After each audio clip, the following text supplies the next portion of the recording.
நீங்கள் பார்த்துட்டு இருக்கீங்க இல்லையா, இது என்னன்னு தெரியுதா? இதுதான் பயோ கேஸ்ன்னு சொல்லுவாங்க.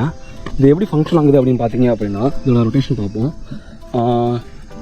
பார்த்தீங்க அப்படின்னா இந்த இதில் இருக்கு இல்லையா, இதில் தான் மாட்டோட சாணத்தை பார்த்தீங்க அப்படின்னா மேக்ஸிமம் உள்ளே அப்படியே போட்டு கரைச்சி விடுவாங்க.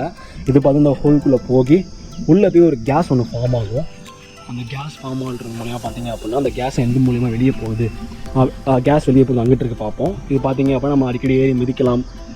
உள்ள கேஸ் அப்படியே ஃபில் ஆகி வர வேஸ்டேஜஸ் பார்த்தீங்க அப்படின்னா அப்படியே தனியாக வெளியே வந்துடும். உள்ளே அந்த மாதிரி வச்சுருப்பாங்கன்னு நினைக்கிறேன்.